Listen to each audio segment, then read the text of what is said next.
আসসালামু আলাইকুম ওয়া রাহমাতুল্লাহ। ইন্নাল হামদুলিল্লাহ। আজকের আলোচ্য বিষয় জনগণের খেয়ানতকারী এবং অত্যাচারী শাসক।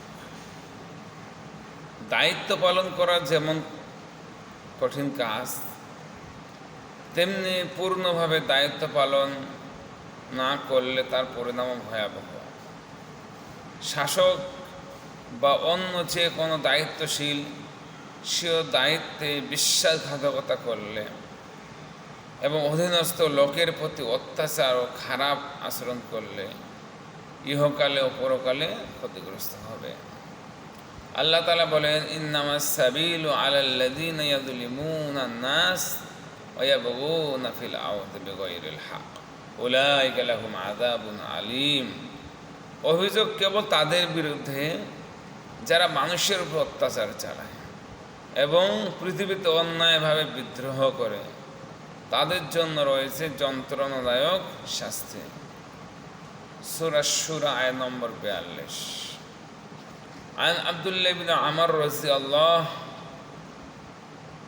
عنهما أن النبي صلى الله عليه وسلم قال الظلم ظلمة يوم القيامة। আব্দুল্লাহ ইবনে ওমর রাদিয়াল্লাহু বলেন, নবী সাল্লাল্লাহু আলাইহি সাল্লাম বলেছেন, অত্যাচার কিয়ামতের দিন অন্ধকার হবে। সহিহ বুখারী 2447, সহিহ মুসলিম 2579। আবু হুরায়রা রাদিয়াল্লাহু তাআলা বলেন, তিনি বলেন, রাসূলুল্লাহ সাল্লাল্লাহু আলাইহি সাল্লাম বলেছেন, কেউ কারো প্রতি যদি সম্মানের ব্যাপারে বা কোনো কিছুর ব্যাপারে অত্যাচার করে থাকে, তাহলে আজকে সেই জন্য তা সমাধা করে না। ওই দিন আসার আগে, ওই দিন আসার পূর্বে, যে দিন তার নিকট কোনো অর্থ সম্পদ থাকবে না, তবে তার কোনো সৎ আমল থাকলে অন্যায় সম পরিমাণ নিয়ে নেওয়া হবে। আর সৎ আমল না থাকলে অত্যাচারিত ব্যক্তির পাপগুলো নিয়ে অপরাধের উপর চাপিয়ে দেওয়া হবে। সহিহ বুখারী 2449।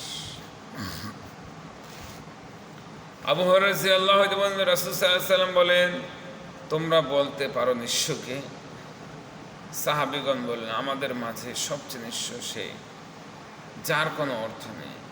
রাসূল সাল্লাল্লাহু আলাইহি ওয়াসাল্লাম বলেন, আমার উম্মতের মধ্যে সবচেয়ে নিঃস্ব ওই লোক যে সালাত, সিয়াম ও যাকাতের সওয়াব নিয়ে কিয়ামতের মাঠে উপস্থিত হয়, কিন্তু সে একে অন্যায়ভাবে গালি দিয়েছে, ওকে মিথ্যা অপবাদ দিয়েছে, অন্যায়ভাবে এর সম্পদ ভক্ষণ করে ওর রক্ত ছড়িয়েছে, ওকে অন্যায়ভাবে প্রহার করেছে, তখন তার সওয়াব হতে একে পরিশোধ করা হবে, ওকে পরিশোধ করা হবে। যখন তার সওয়াব শেষ হয়ে যাবে, তখন তার পাপ নিয়ে তার উপর চাপিয়ে দেওয়া হবে এবং শেষ পর্যন্ত তাকে জাহান্নামে নিক্ষেপ করা হবে। সহিহ বুখারী, সহিহ মুসলিম 2581, মুসনাদ আহমদ 8029। আব্দুল্লাহ ইবনে ওমর রাদিয়াল্লাহু তাআলা বলেন, রাসূল সাল্লাল্লাহু আলাইহি ওয়াসাল্লাম বলেছেন, মনে রাখো তোমরা প্রত্যেকে দায়িত্বশীল। আলা কুল্লুকুম রাঈ ওয়া কুল্লুকুম মাসউলুন আন রায়াতিহি। তোমরা প্রত্যেকে দায়িত্বশীল, তোমাদের প্রত্যেকেই তার দায়িত্ব সম্পর্কে জিজ্ঞাসা করা হবে। মাকিল ইবনে ইয়াসার রাদিয়াল্লাহু তিনি রাসূল সাল্লাল্লাহু আলাইহি ওয়াসাল্লাম বলেছেন, কোনো ব্যক্তি মুসলমানের দায়িত্ব গ্রহণের পর খেয়ানতকারী অবস্থা মারা গেলে আল্লাহ তার জন্য জান্নাত হারাম করে দিয়েছে।